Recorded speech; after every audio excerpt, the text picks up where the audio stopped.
Bonjour les amis.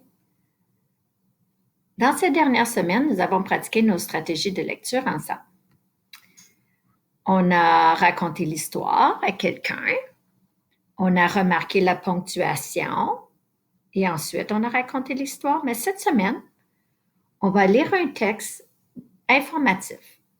Le texte va nous renseigner ou nous apprendre quelque chose à propos des grenouilles. Est-ce que tu aimes les grenouilles? Oui, moi j'adore les grenouilles. Avant de commencer à lire, regarde les images et pense, qu'est-ce que je connais à propos des grenouilles? Qu'est-ce que je pense qu'ils vont me dire à propos des grenouilles? Regarde bien. On va faire ça ensemble. On arrive ici à la page 2. Il y a des bulles. On ne va pas regarder les bulles. On va se demander, est-ce qu'ils vont me parler à propos des yeux? Est-ce qu'ils vont me parler à propos de la peau? Est-ce qu'ils vont me parler à propos de où est-ce qu'elle habite? Est-ce qu'ils vont me parler à propos de ce qu'elle mange? Maintenant, l'autre page, oh, probablement qu'ils vont nous parler de qu'est-ce qu'elle mange. Mais regarde ceux-là. Pourquoi est-ce qu'ils sont de couleur comme ça? Alors là, on s'est posé beaucoup de questions et on est prêt à commencer notre lecture. Avant de lire, c'est important que tu te poses des questions et tu anticipes le texte. Tu te demandes de qu'est-ce qu'ils vont me parler, qu'est-ce qui va se passer. Il faut toujours que tu penses quand tu es en train de lire. On va commencer ici. Elle absorbe l'eau dont on a besoin par la peau. On dit qu'elle boit par la peau. Hein? Boit de l'eau par la peau, pas par sa bouche? Ah, ça c'est bizarre. Peut-être qu'elle fait les deux. Elle respire par les poumons et par la peau. C'est pour ça qu'il ne faut pas toucher les grenouilles, parce qu'elle respire avec sa peau. Il faut que sa peau reste très propre.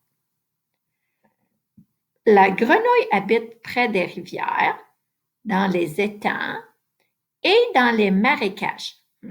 Ça, c'est un mot difficile, marécage. Il y a le mot marais, ça te fait penser au mot marais. Et un marais, c'est comme un petit lac. Sa peau est douce et gluante. Ça, c'est un autre mot difficile, gluante.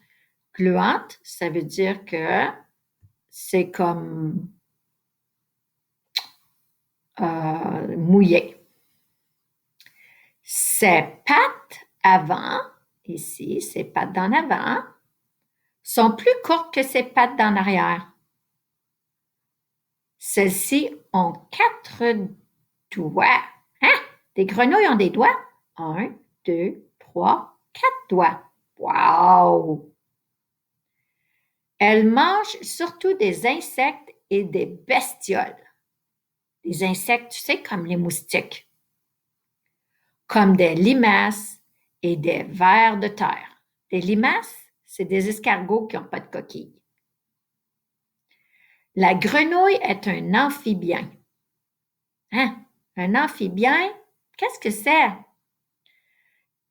Ah, tiens, ils vont nous répondre ici. Cela veut dire qu'elle vit sous l'eau et sur la terre. Ah, là, la longue langue. Oh là là!